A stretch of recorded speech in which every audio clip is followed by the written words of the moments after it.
Pai, nós queremos declarar mais uma vez a nossa confiança na ação do Teu Espírito Santo, para que a gente não tenha apenas uma exposição a um discurso, a uma palestra, mas que a Tua palavra chegue vivificada, por revelação, pela ação do Espírito Santo, com aquela aplicação e aquele trato personalizado que só o Espírito da verdade pode fazer. E que o Senhor encontre em nós um coração responsivo, vulnerabilidade, para que a gente receba mais do que informação, para que a gente se permita ser tocado pela Tua palavra e receber, de fato, a ação do Senhor, o propósito para o qual a Tua palavra está sendo liberada. Nós oramos em nome de Jesus. Amém. Querido, Deus tem me incomodado muito nos últimos anos a falar sobre esse assunto. Talvez essa é uma das mensagens que eu mais prego e repito nas minhas andanças e viagens por esse Brasil e fora dele, porque há 21 anos atrás, na verdade, entre o final de março e o começo de abril de 1994, eu estava, na verdade, no início do meu ministério pastoral, há poucos meses pastoreando e à frente de uma igreja. Eu morava em Guarapuava, no interior do Paraná, na ocasião. E eu lembro que nós tínhamos o culto do domingo, uma reunião só na época, uma reunião na terça-feira à tarde, que nós começamos pensando principalmente nas irmãs cujos maridos não eram convertidos, tinham dificuldade com o horário do culto do domingo à noite, e a gente queria poder tocá-las. E tínhamos uma reunião de ensino na quinta-feira à noite. Nem o culto da moçada no sábado tinha ainda. Estava há poucos meses ali como pastor. Eu lembro que no final de uma reunião da terça-feira, me procura a irmã Maria. Irmã Maria era alguém que tinha sido impactada pelo poder de Deus numa das nossas reuniões. Ela chegou com uma situação séria de um câncer muito complicado e o Senhor a curou de uma forma instantânea. Foi algo assim espetacular o que Deus fez em favor da irmã Maria. Obviamente, a irmã Maria se converteu. E com o impacto do que ela experimentou, toda a família foi ganha para Jesus. O que Deus fez em toda aquela casa foi uma obra linda. O esposo dela, eu gosto sempre de destacar isso, era um camarada que vivia mais deitado do que de pé, do tanto que bebia. Mas Deus também o alcançou e o salvou.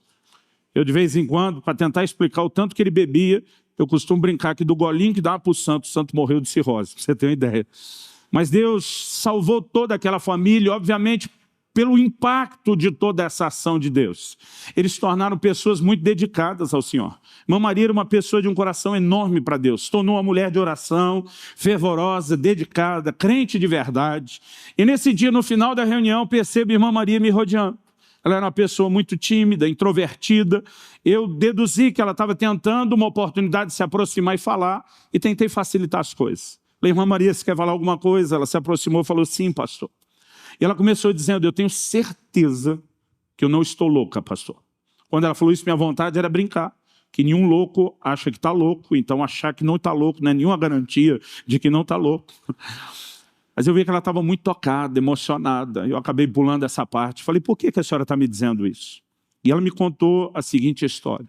Ela diz, domingo à noite, enquanto nós estávamos no momento do louvor e adoração, ela diz, pastor, eu levei um dos maiores sustos da minha vida. O barracão que nós usávamos, que tínhamos alugado para começar a igreja, ele tinha todo o telhado, era uma estrutura, as tesouras de sustentação eram todas de ferro, de metal. O telhado era de zinco também. Ela diz, durante o louvor, eu levei um susto enorme porque eu vi um barulho de metal retorcendo. E ela diz, eu olhei para cima imaginando que o telhado estava caindo, que o telhado estava vindo abaixo, porque era um barulho muito forte de metal retorcendo. Ela diz, mas quando eu olhei para cima para ver o que é que estava acontecendo, ela diz, meu susto foi maior ainda. Ela diz, eu vi o telhado da igreja se abrir de fora a fora pela metade. Ela diz, metade enrolou para um lado, como quando se abre uma lata de sardinha, metade enrolou para o outro. E ela diz, eu estou pasmo, assustado, olhando o céu acima de nós. Ela diz, pastor, de repente os céus se rasgaram e também se abriram. E ela disse, eu vi o Senhor Jesus. Ela diz, eu não podia ver o rosto dele porque brilhava mais do que umas 10 mil vezes o sol. Ela diz, eu vi os anjos à sua volta. Ela diz, um dos seus braços estava estendido, a mão aberta. E ela diz, quando eu olhei aquela mão, quando eu vi não apenas uma marca, mas um buraco naquela mão, ela diz, eu sabia exatamente que era o Senhor Jesus. Ela diz, o outro braço não estava aberto ou estendido para o lado. A verdade estava estendido para frente, a mão fechada, o dedo em riste, apontando na nossa direção. Ela diz, pastor, então ele falou. E ele fez por 3 vezes a mesma pergunta. E a pergunta que ele fez foi, tu me amas? Ela diz, eu demorei para entender que aquilo era uma visão, porque para mim era algo tão real, que ela diz o tempo todo, eu imaginava que era algo literal acontecendo. Ela disse, eu chegava a olhar à volta e me perguntar, ninguém está vendo o que está acontecendo, ninguém está ouvindo. Ela diz, então, ele falou a segunda vez, e ela diz, deu para entender por que a Bíblia compara a voz de Deus com a voz de um trovão, porque aquela voz era muito forte. E pela segunda vez, ele trovejou, tu me amas? Aí diz, pastor, então pela terceira vez, aquela voz ressoou, perguntando, tu me amas? Aí diz, depois da terceira pergunta, o céu se fechou, o telhado voltou ao normal. E ela diz, só então eu entendi que tinha sido uma visão. Ela diz, quando eu fui embora para casa, ela diz, não que eu tenha ficado enferma, mas o meu corpo reagiu debilitado diante da intensidade da visão. Ela diz, eu fui para a cama no domingo, só levantei hoje na terça, para vir te contar o que aconteceu. Eu estou ouvindo a irmã Maria e eu sinceramente não sei o que dizer. No entanto, há um impacto de Deus dentro de mim, há um testemunho do Espírito Santo, de que de fato uma experiência sobrenatural foi concedida à irmã Maria, mas eu, muito novo, não só no ministério, como pessoa, não fazia ideia de como lidar com aquilo. Eu só lembro de ter dito para a irmã Maria o que eu hoje classifico de uma bobagem. Eu falei para ela, irmã Maria, como é que você sai de um culto, tendo uma visão como essa, sem contar nada disso para a gente? E isso ainda não é a parte da bobagem. A parte da bobagem foi eu dizer para ela o seguinte, pode ser que Deus esteja querendo falar alguma coisa. Se depois de tudo isso só pode ser que ele queira falar, você imagina quando ele quiser mesmo o escândalo que ele não vai fazer. Mas a verdade é que eu falei aquilo sem ter ideia de como lidar com a informação, com a experiência que ela está me contando. E como bom crente, quando não sabe o que fazer, querendo ganhar tempo, embora eu não estava mentindo o que eu ia dizer, mas eu queria ganhar tempo, falei para ela, vamos orar. Porque eu não sabia o que fazer com aquilo. E passou a terça-feira, passou a quarta-feira, e chegamos na quinta, que é o dia quando teríamos uma nova reunião. Quinta-feira, fui fazer uma visita para uma família da igreja, no horário nobre, que é o horário do almoço. Na época era ainda solteiro e precisava, além de cuidar do rebanho, garantir a sobrevivência, né, irmãos? Então, esse casal da igreja havia convidado eu e um outro pastor para que a gente tivesse um tempo de comunhão, não era nenhuma visita para lidar com nenhum tipo de problema. Eu só me lembro de quando chegamos e já fomos sentando ali à mesa e eu senti falta de uma das filhas do casal, tinham 2 filhas. Eu senti falta da mais nova, a Tassi, que na época tinha alguma coisa entre 7 ou 8 anos de idade. E eu perguntei, cadê a Tassi? Não vem almoçar? E a mãe respondeu, disse, não, ela está no quarto, não vem comer não. Minha primeira pergunta foi, está de castigo? E a mãe disse, não. A mãe disse assim, ela nem foi na escola hoje, pastor. Ela, desde o momento em que acordou, tudo que essa menina faz é orar e chorar. E ela não quer nem comer. Irmão, uma criança de 7, 8 anos não queria ir na escola, a gente entende. Mas desde que acordou, enfiada no quarto, orando e chorando, a ponto de não querer comer, não me diga que isso é comum. Eu, impressionado, olhei e perguntei o que é que ela sonhou que impactou tanto essa menina. E aquela mãe disse, olha, toda vez que ela tenta contar, ela chora. Mas juntando os pedaços, foi mais ou menos o seguinte sonho.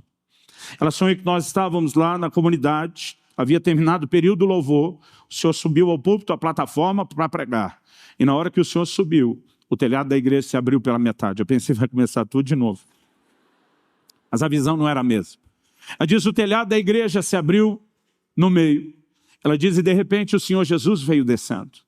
E ele veio descendo até que ele se colocou em pé do seu lado na plataforma. Ele te abraçou, sorriu de uma forma muito meiga, gentil para você. E disse, Luciano, pode sentar, que quem vai pregar hoje sou eu. Irmão, eu não consigo descrever para você o que aconteceu dentro de mim quando eu ouvi essa mãe contando esse sonho. O Espírito Santo me pegou de um jeito por dentro, que eu não tenho palavras para descrever, mas a minha oração é que ele faça a mesma coisa com você hoje.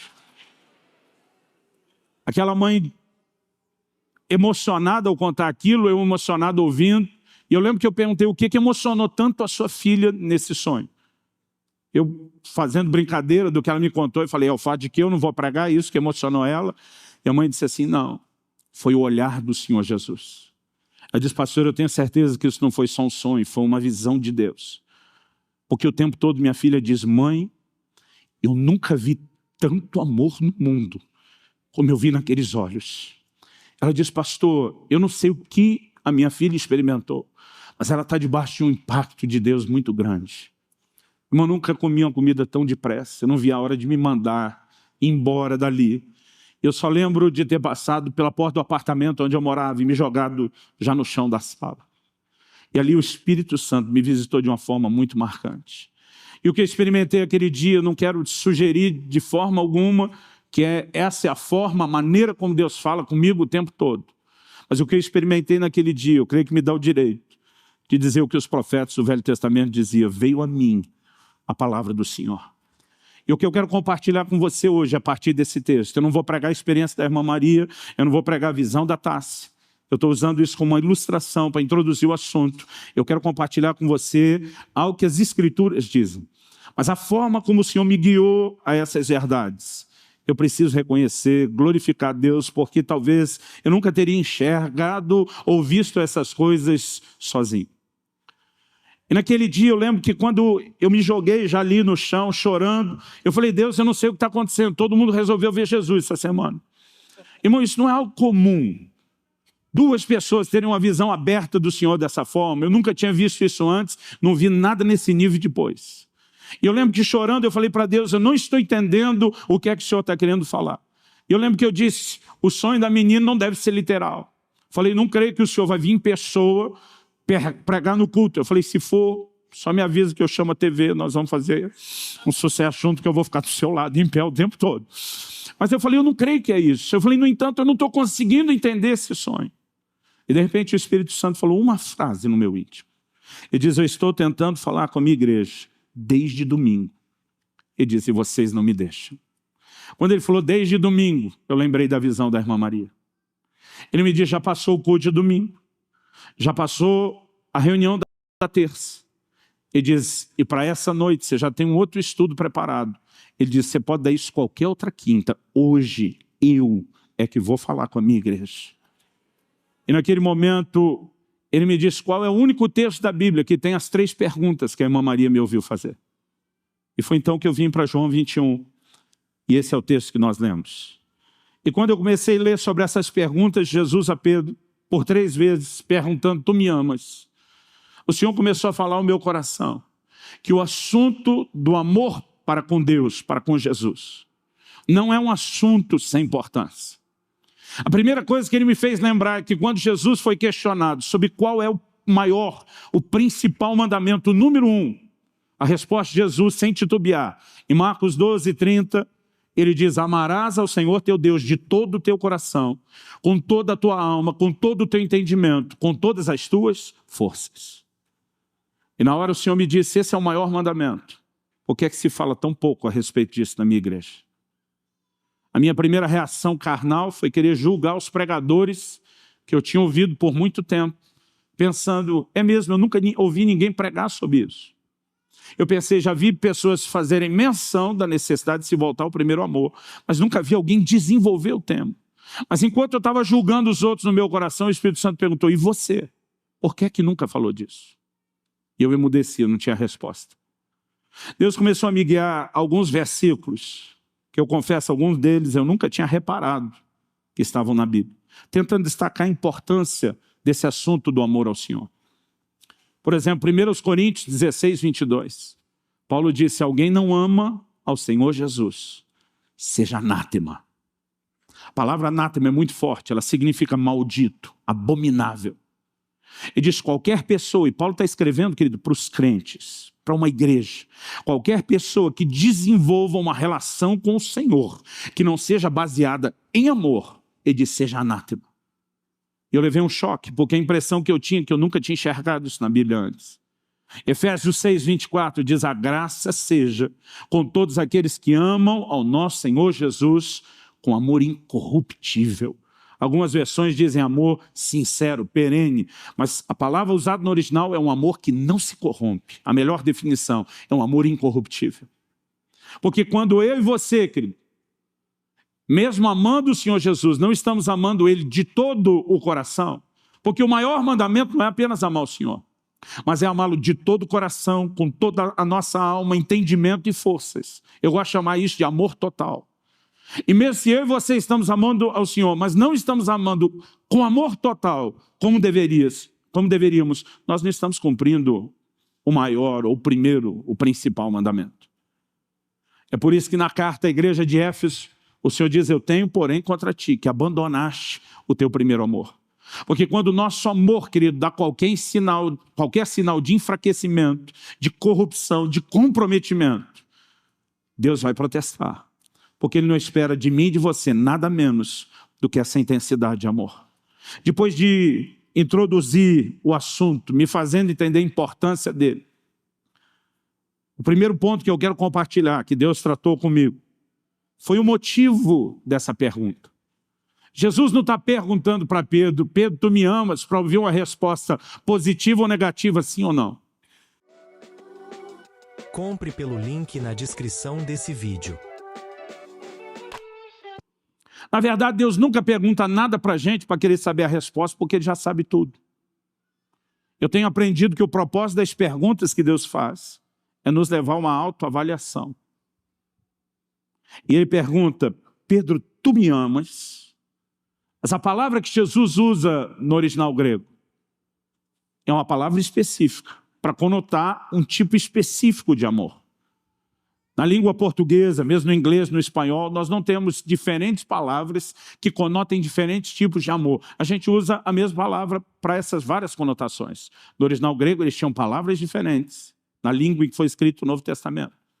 Uma palavra pouco conhecida, storge, ela significa amor familiar. A pergunta que Jesus faz é: Pedro, tu me amas? Agapau, uma derivação de ágape, que é o amor sacrificial, o amor perfeito, o amor do tipo de Deus. Mas sabe o que é interessante? Pedro responde uma outra coisa. Pedro responde: tu sabes que eu te amo? Filéu. Filéu é amor fraternal, amor de amigo, amor de irmão.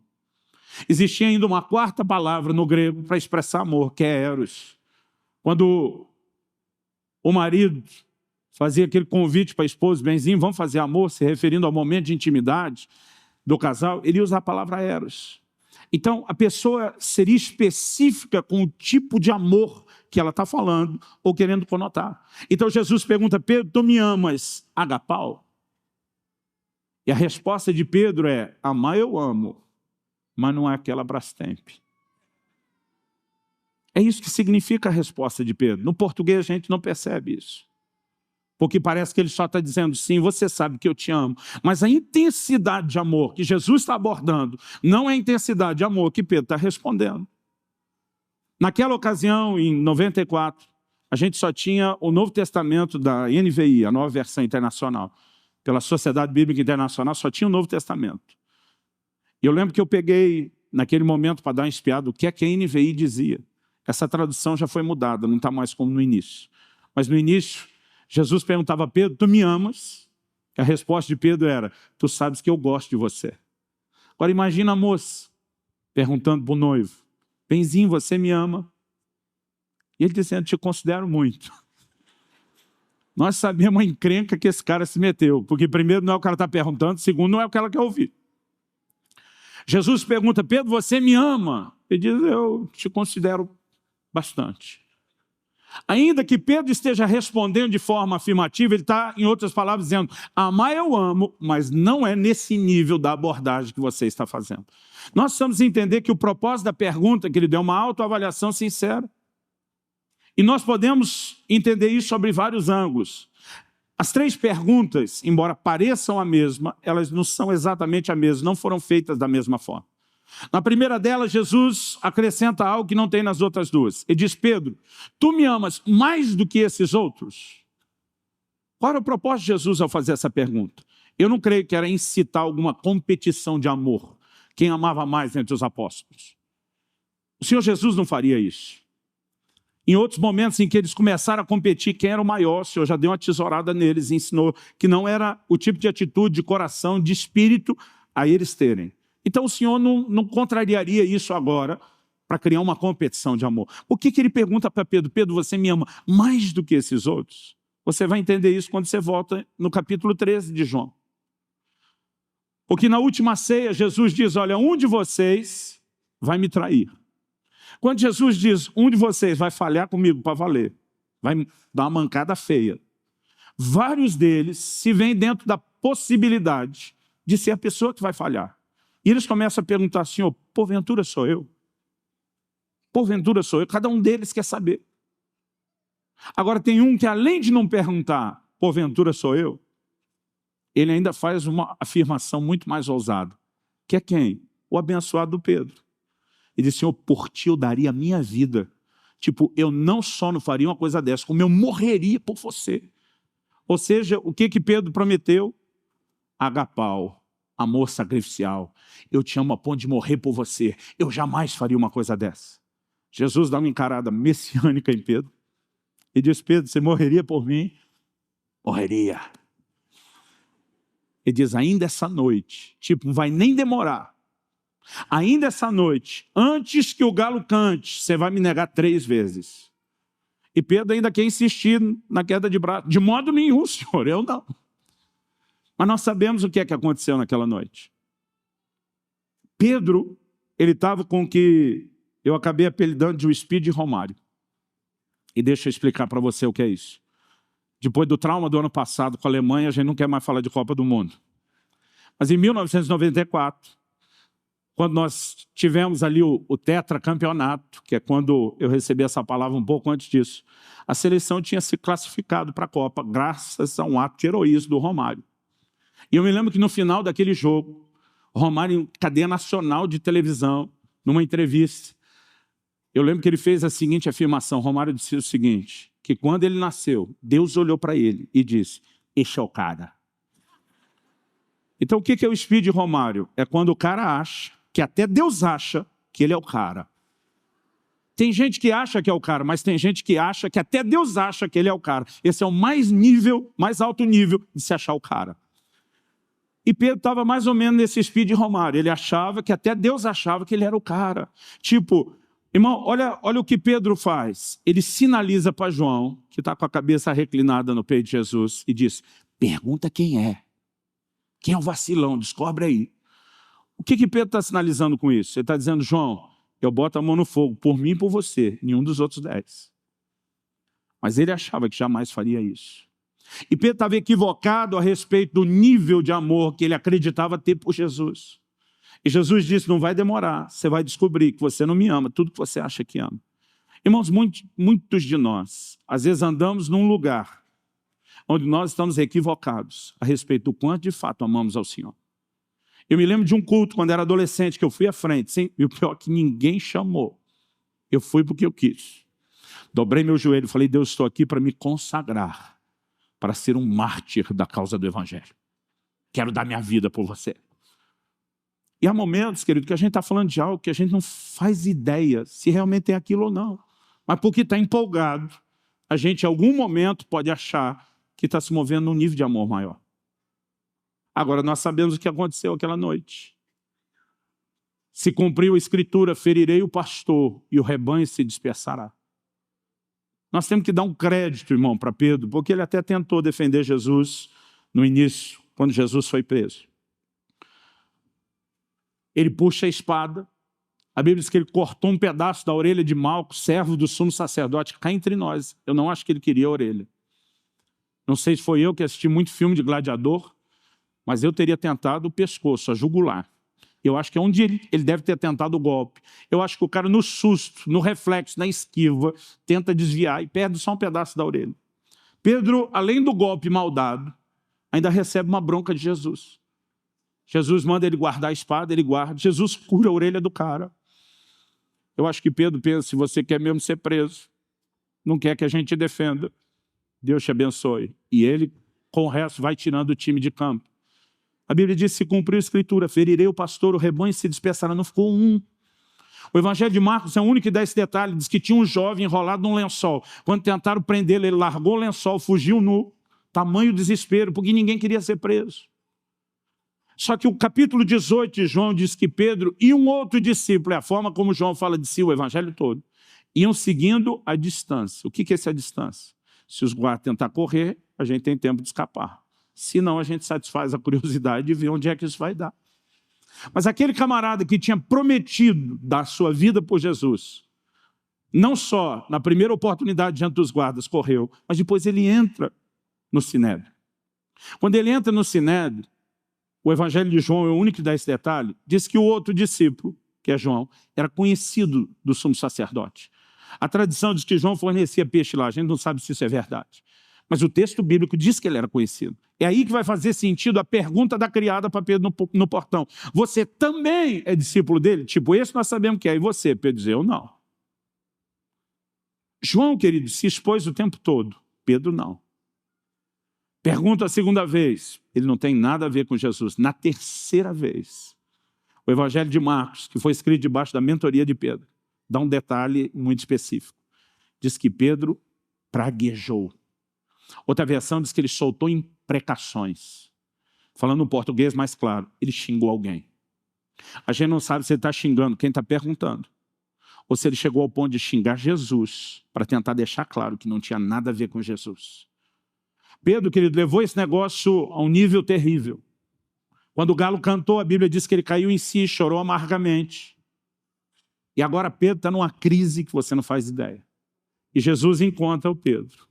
E eu entendo que a pergunta é, e aí Pedro, você me ama mais do que esses outros? Eu entendo essa pergunta da seguinte maneira, e aí? Você ainda acha que é o cara? Você me ama com amor sacrificial? Eu imagino Pedro baixando a cabeça, diz, amar eu amo. Mas não é aquela Brastemp, não é aquelas coisas. Não é tudo que eu achava que eu era. Eu acredito que eu e você, de tempos em tempos, também precisamos avaliar o nosso coração. E tentar descobrir onde nós estamos em relação ao nível do nosso amor para com Deus. Porque o Senhor não espera, não aceita de mim e de você nada mais, nada menos do que amor total. Então Jesus faz a segunda pergunta. Pedro, tu me amas agapau?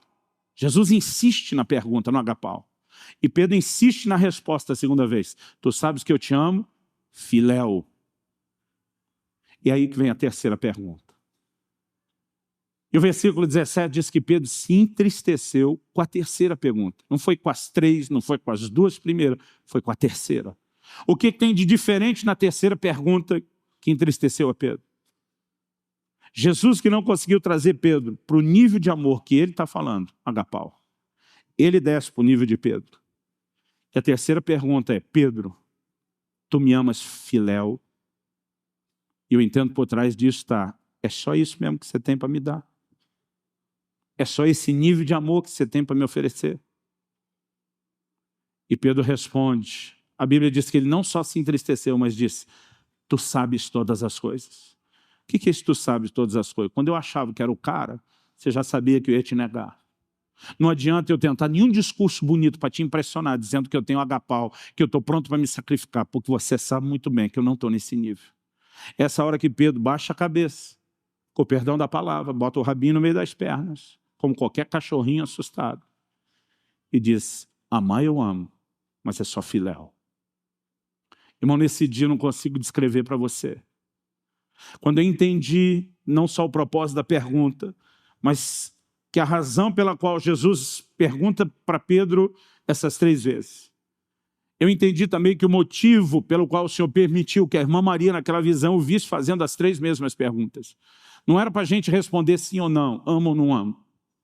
Mas eu entendi que a pergunta dele era, em que nível está o seu amor para comigo? Mas naquele momento prostrado na sala do meu apartamento, eu estava debaixo de uma visitação do Espírito Santo muito forte. E quando a luz de Deus vem, querido, ela expõe a nossa real condição. Eu não apenas entendi que ele estava levando Pedro a uma autoavaliação sincera, eu entendi que ele estava me chamando a uma autoavaliação sincera. E o pior, naquele momento, eu enxerguei o estado do meu amor por ele.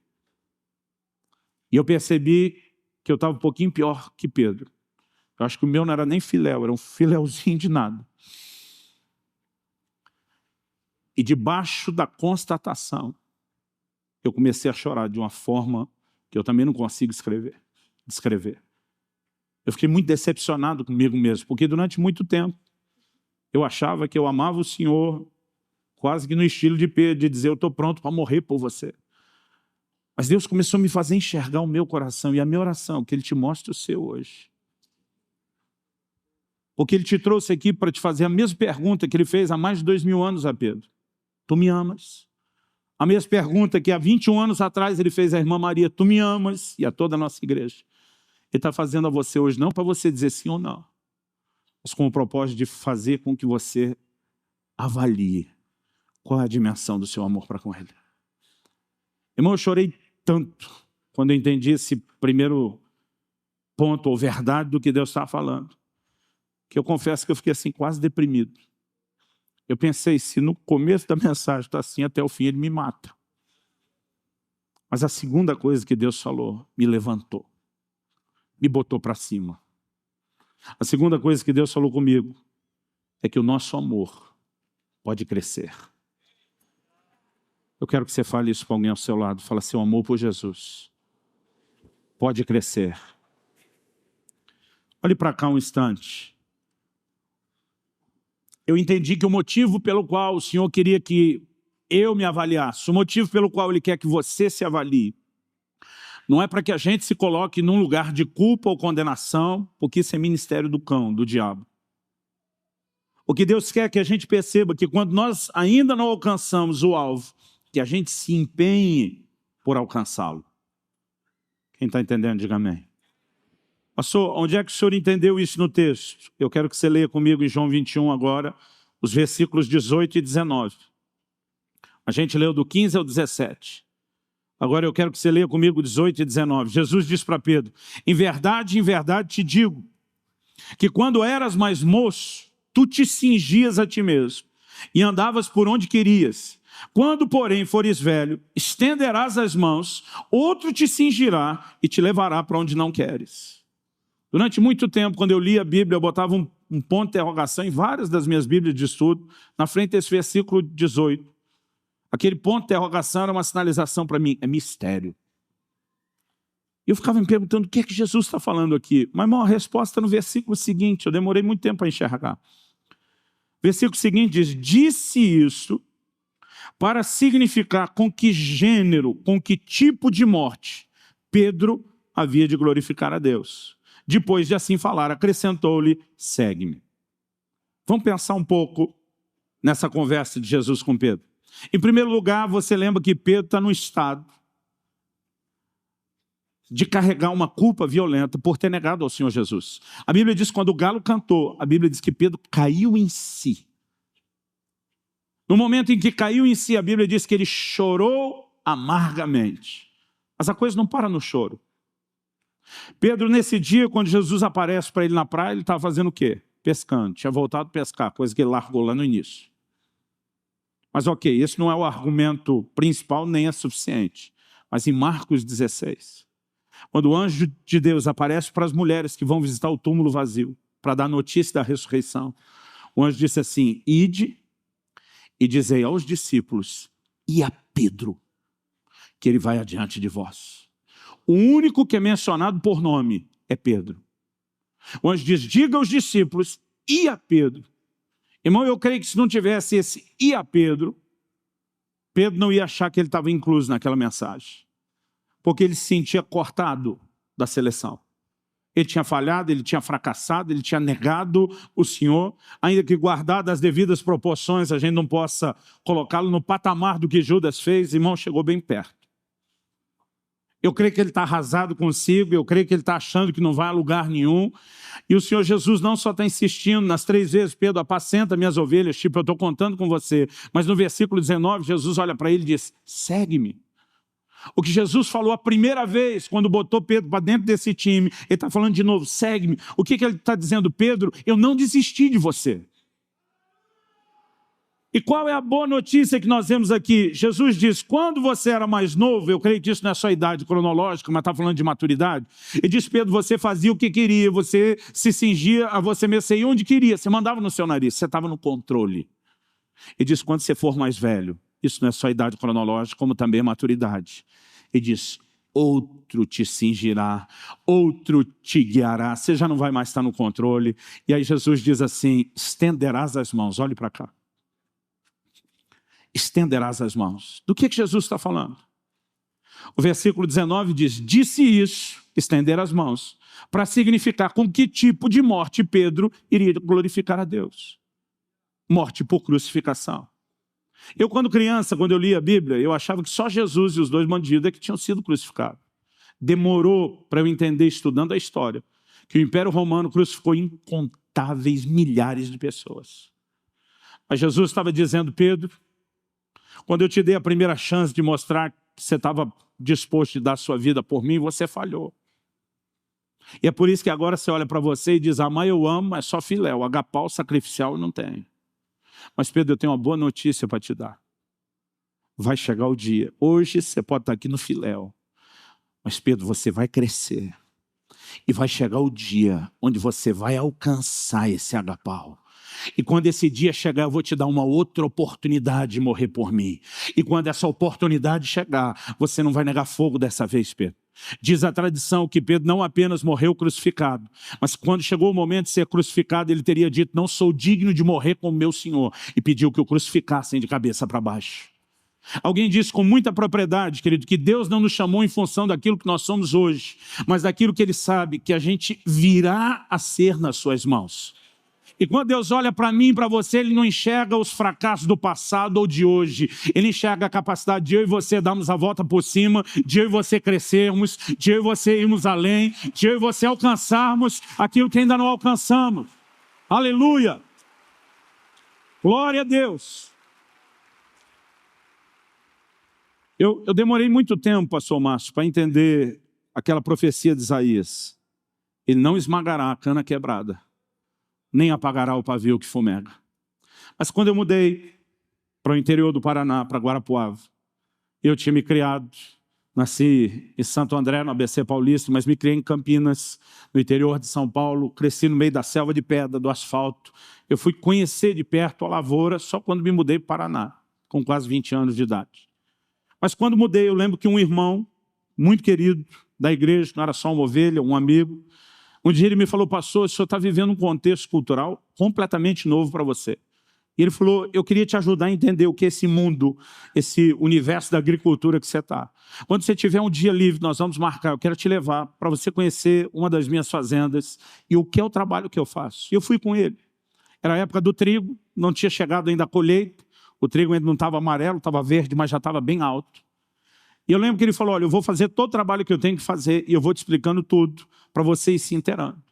Então nós estamos entrando no meio de um campo desse de plantio de trigo que eu não fazia ideia de como esses campos eram imensos, enormes. E ele falou, olha, nós dividimos as áreas de plantio e eu preciso sempre checar e colher a amostragem de cada uma das áreas. Então a gente ia andando na caminhonete dele e ele ia parando, colhendo a amostra, checando, observando as coisas o tempo todo. E aquilo foi me deixando agoniado. Porque, irmão, pensa numa caminhonete. Nós ficamos horas andando naquele campo.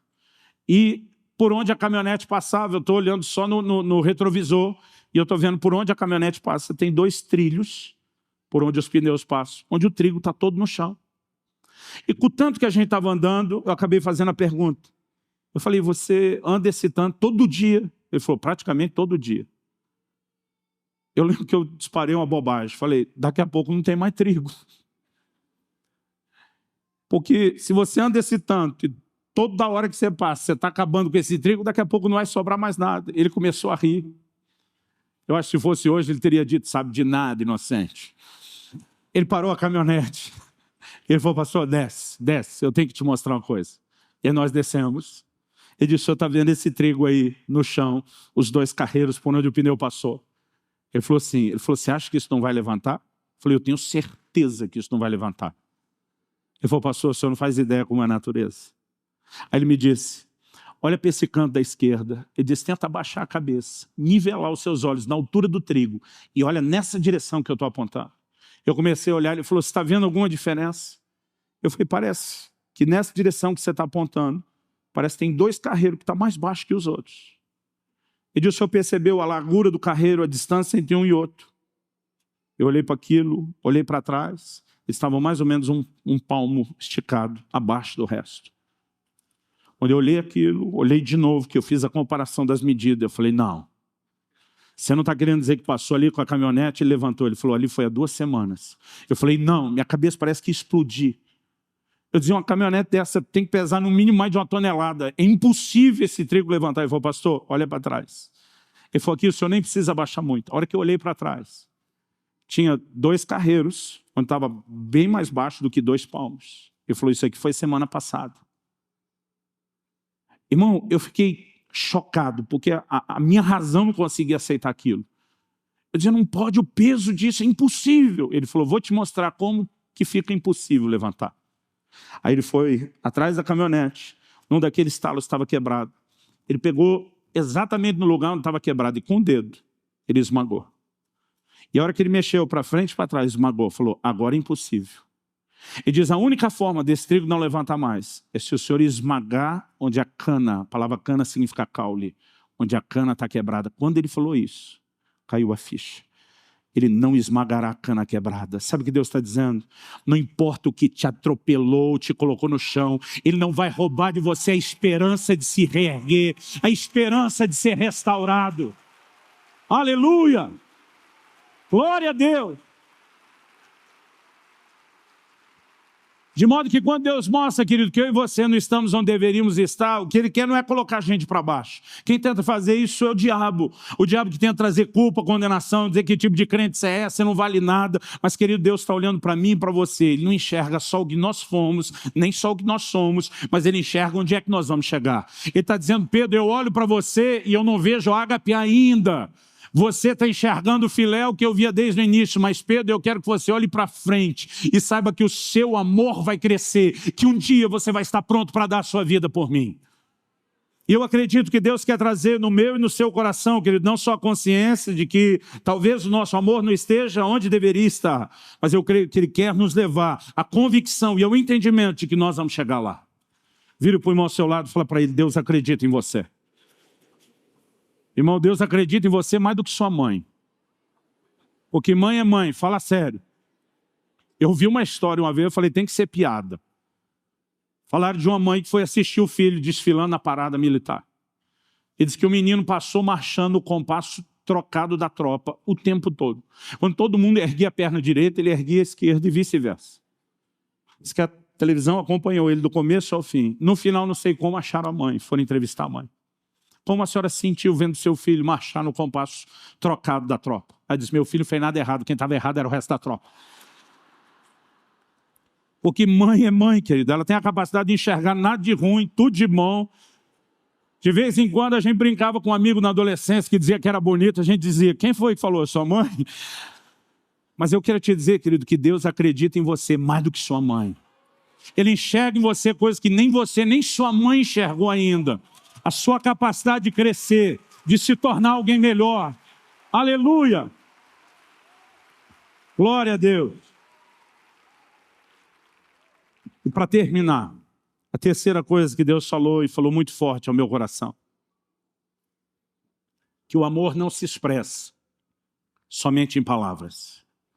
Em 1 de João 3,18 a Bíblia diz, filhinhos, não amemos nem de língua, nem de palavra, outra versão diz nem de boca, nem de língua, mas de fato e de verdade. Em outras palavras, não adianta apenas a gente falar que ama. Nós precisamos demonstrar o nosso amor por meio de ações. E uma coisa que o Senhor falou muito forte aquele dia comigo foi, quem ama, trabalha. Eu quero que você fale isso para alguém perto de você. Diga, quem ama, trabalha. Agora preste atenção um instante. Jesus pergunta a primeira vez, Pedro, tu me amas?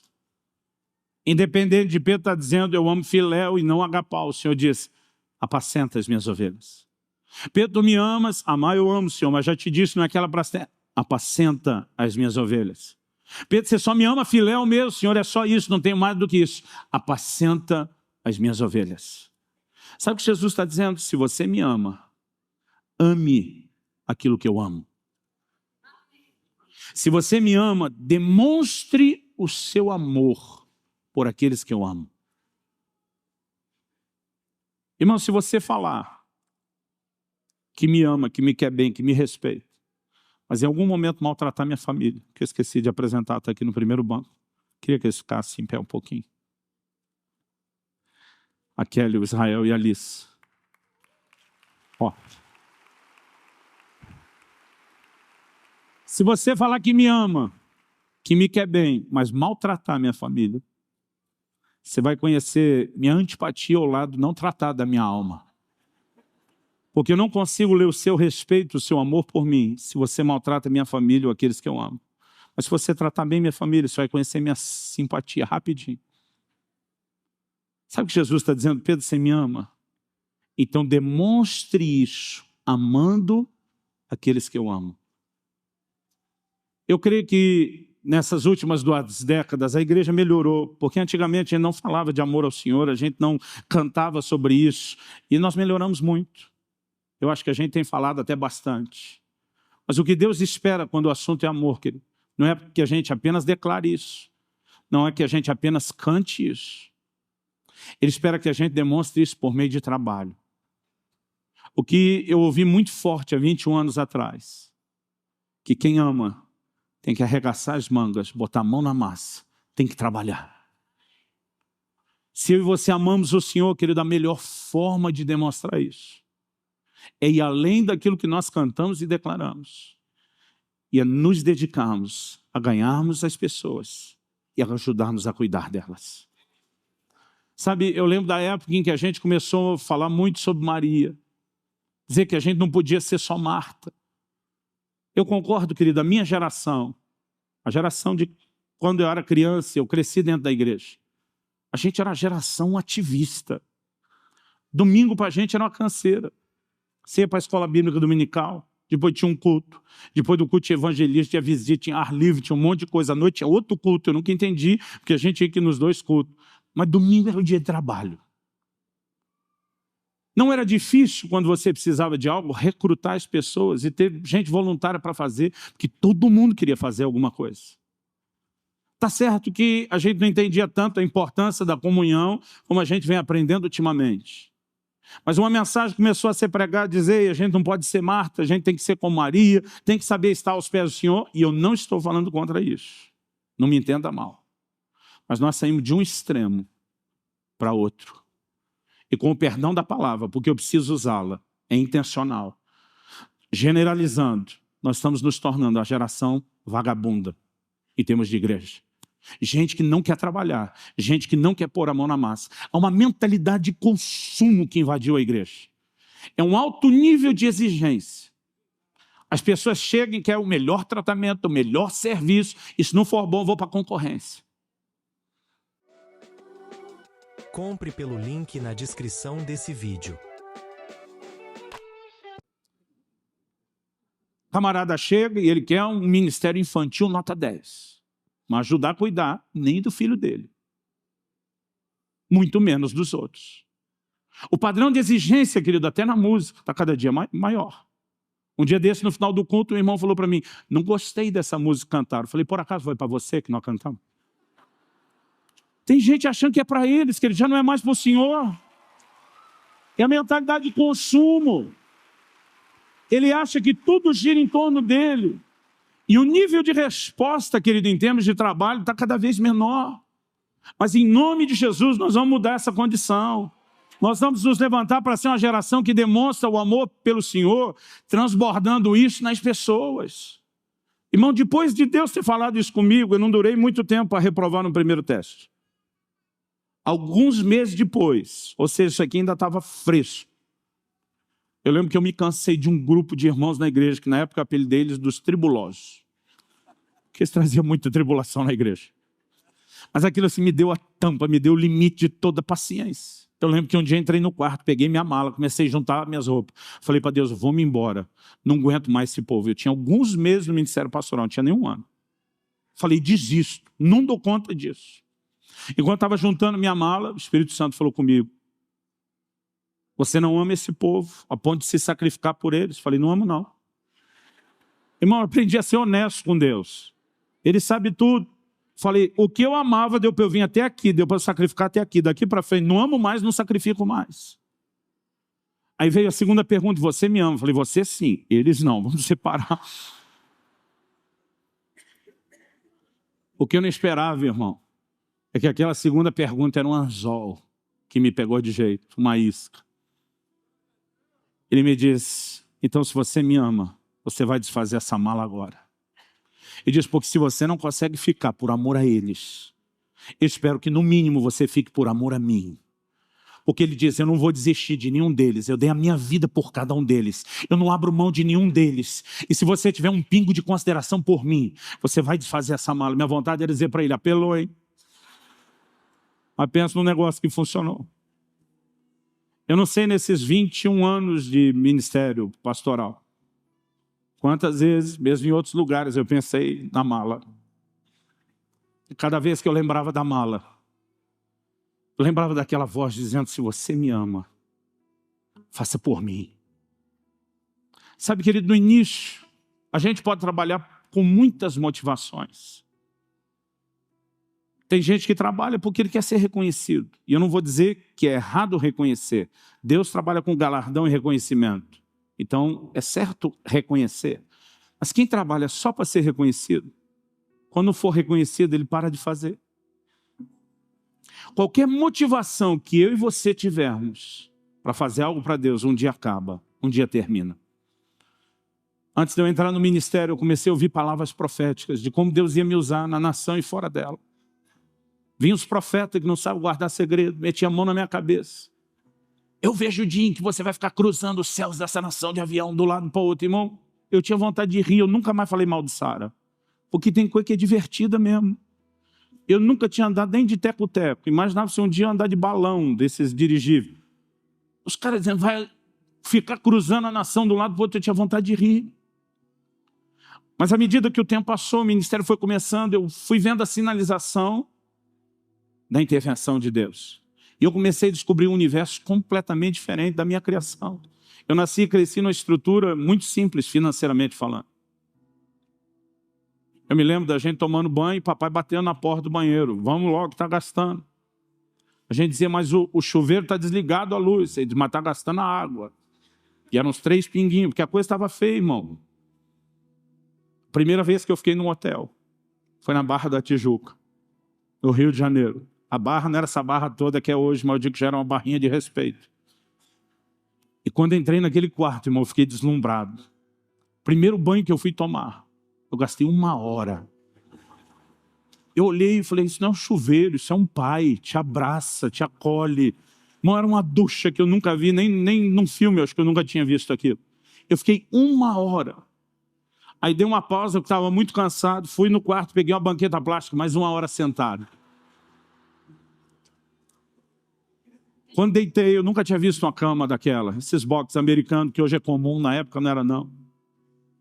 Eu lembrava do meu colchão de mola, aquelas molas todas tortas. Você virava à noite, o colchão já te desvirava. Na primeira noite que eu dormi no hotel, eu já me corrompi. Não fui na reunião de manhã, fiquei dormindo até mais tarde. Café da manhã, foi café da manhã, almoço e janta. Eu nunca tinha visto tanta comida. Comia até o umbigo virar para fora. Eu fiquei deslumbrado com aquilo. E a primeira vez que eu voei de avião, eu tirava foto até do bagageiro. Tá? Ficava impressionado, eu olhava para o aeroporto e dizia, meu Deus, é limpinho, não tem nada a ver com a rodoviária. Eu ia no banheiro, querido, sem vontade, só para gastar a taxa de embarque, que eu achava caro. Porque comparado ao universo que eu cresci, aquilo me deslumbrava. Mas sabe de uma coisa, querido? Chega uma hora que nada que te deslumbra no começo vai continuar te deslumbrando depois. Eu me lembro de uma ocasião que me hospedaram numa casa em São Paulo, uma mansão. Quando eu cheguei, parecia uma cena de filme. Motorista, ele dirigindo com cap, eu atrás, um carrão. Parou na porta da casa, abriram a porta, eu desci, estava marido e mulher, os anfitriões na porta, 2 empregados uniformizados do lado dele. Ele me deu as boas-vindas formalmente, falou, pastor, enquanto o senhor estiver debaixo do meu telhado, o que desejar a sua alma, essas cozinheiras vão preparar para o senhor. Ele falou, não estou falando só de qualquer culinária do Brasil. Ele falou, nós estamos em São Paulo. Qualquer culinária do mundo, o que o senhor quiser, elas vão fazer. Eu falei, sério? Olhei para uma delas e falei, já posso encomendar o cardápio de amanhã? A mulher só me deu um sinal. A empregada era muito mais chique que eu. Quando ela me deu o sinal, eu falei, então para amanhã eu quero. Eu falei, só vai anotar ou lembrar de cabeça. Ela só dizia, pode ir, senhor. Eu falei, amanhã eu quero arroz, feijão e ovo. Quando eu falei ovo, ela regalou o olho. Ovo? Eu falei, ovo frito, zoião instalado na frigideira. O irmão me interrompeu e falou, você não está entendendo. Eu falei, quem não está entendendo é você. Você falou que desejar minha alma. Eu falei, se o senhor queria fazer a média, já fez, estou impressionado com isso tudo, nunca vi antes. Mas é o que eu quero? Ele falou, é. Falei, eu cresci comendo arroz, feijão e ovo. Eu estou com saudade de arroz, feijão e ovo. Não aguento mais frescura que me dão em todo lugar. A mulher fez uma cara de dó, falou, mas só isso? Falei, bota uma rúcula. Irmão, nunca achei que ia chegar nesse ponto. Mas aquilo que pode te deslumbrar no início, não vai deslumbrar depois. Eu nunca achei, irmão, que os aeroportos e o avião que me deslumbrava ia cansar. Hoje, 21 anos depois, eu não aguento um aeroporto, irmão, não aguento avião, não aguento check-in, não aguento nada disso. E eu odeio aquela voz do aeroporto do Galeão, gravada. Voo, 3, 7, 8, 4, me dá uma vontade de gritar, fala direito! Porque chega uma hora, querido, que mais nada disso vai te empolgar. Quem entende o que eu estou falando? A única motivação que subsiste. Quando eu tenho um fim de semana como este, de trazer a família comigo, ergo a mão para o céu. Mas eu fico 3 dias por semana, em média, longe da minha mulher, dos meus filhos. Tem gente, irmão, que gosta. Uma vez conheci um pastor, ele falou, não, minha sogra veio morar em casa, então eu fui para o ministério itinerante. Parece que o cara está fugindo de algum problema. Tem gente que gosta, eu não gosto não. Deus me deu uma família abençoada. Eu amo demais eles. E outro dia alguém falou, pastor, mas é 3 dias. Eu falei, toda semana, todo mês, todo ano, já por um bom tempo. Tem hora que eu já saio, entro no carro, saio chorando. Tem hora que eu vou pegar o voo, eu estou chorando. Mas sabe, a única coisa que não me faz desistir é porque eu sei para quem eu estou fazendo e por que eu estou fazendo. E não importa o quanto isso custe, eu estou dizendo para ele, você vem em primeiro lugar. Eu sei que você percebe que o Espírito Santo está movendo nesse lugar. E o propósito dele é fazer ecoar no seu coração a mesma pergunta que Pedro ouviu há mais de 2000 anos, que a irmã Maria ouviu há 21 anos atrás. Tu me amas? E o propósito não é só para você dizer sim ou não. É para você se avaliar. E talvez você já sabe, você não se avaliar sozinho. Você talvez fazer aquela oração do salmista, sonda-me, ó Deus, e conhece o meu coração. O Senhor Jesus nos amou tanto, sem reservas. E eu creio que quando nós entendemos o quanto Ele nos amou, é impossível nosso coração não se constranger e não corresponder com Ele. Paulo diz, o amor de Cristo nos constrange. Julgando nós isso, se um deu a sua vida por todos, logo todos morreram. E os que morreram, morreram para si mesmos. E não vivem mais para si, a não ser por aqueles que por eles morreu e ressuscitou.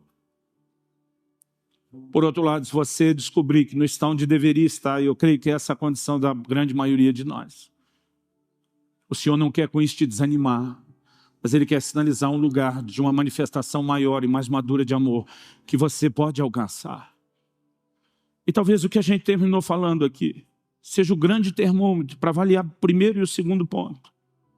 Qual é a sua disposição de serviço? Qual a sua disposição de trabalho para Jesus? Isso talvez te ajude a entender o quanto você ama. Isso talvez te ajude a avaliar se você está crescendo. Isso precisa te levar a tomar uma decisão hoje. O que Jesus veio buscar e conquistar, querido, não é apenas uma noiva, mas é também um exército que fará diferença nessa terra, que vai estabelecer o reino de Deus nessa terra. E a geração que vai fazer diferença avançando em conquista é uma geração que vai dar uma resposta muito profunda de amor para com Ele. Feche seus olhos por um instante. Meu Deus, eu tentei da melhor forma possível não apenas compartilhar aquilo que o Senhor tem me corrigido e me ensinado, mas apontar um caminho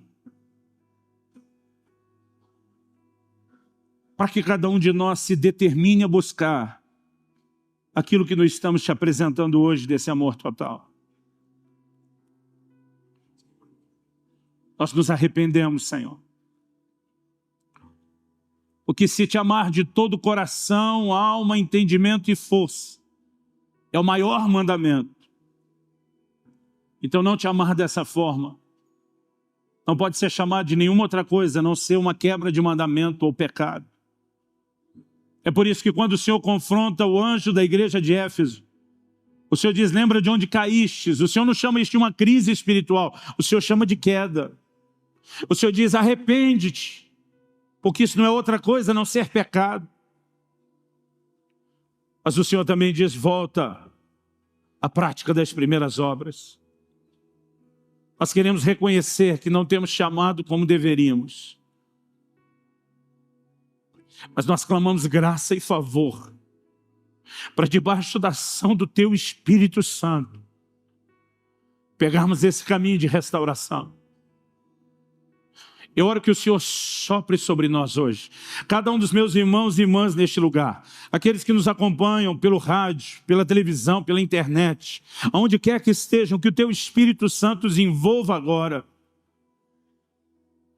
E que o Senhor possa encontrar em nós resposta. Em nome de Jesus.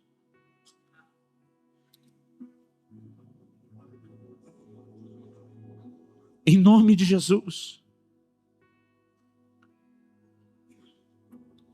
Quando o Senhor diz, lembra-te de onde caíste, Ele está apelando para a sua memória. Ele não está apelando apenas para um mandamento, para que você o ame no senso de obrigação. Mas quando Ele diz, lembra, eu creio que Ele quer dizer, se você lembrar, como já foi bom aquilo que a gente teve junto, você vai querer isso de volta. Você vai sentir saudade. Eu creio que hoje Deus quer trazer no coração de muitos de nós saudade de um lugar de comunhão e de manifestação de amor mais profunda que nós já tivemos e talvez não estamos manifestando hoje. Fala com Deus, querido. Você que está aí lutando com esse nó na garganta, com essa vontade de chorar, não luta não. Mesmo que você não entenda o que está acontecendo, deixa o Espírito Santo resgatar algo aí de dentro. Fala com Deus do seu jeito, da sua maneira, com as suas palavras. Mas aproveita esse momento para reconhecer aonde você está. E se você, como eu, reconhece que não chegou onde deveria chegar, aproveite para clamar graça e favor, porque Deus acredita que eu e você podemos ter uma resposta maior e mais profunda.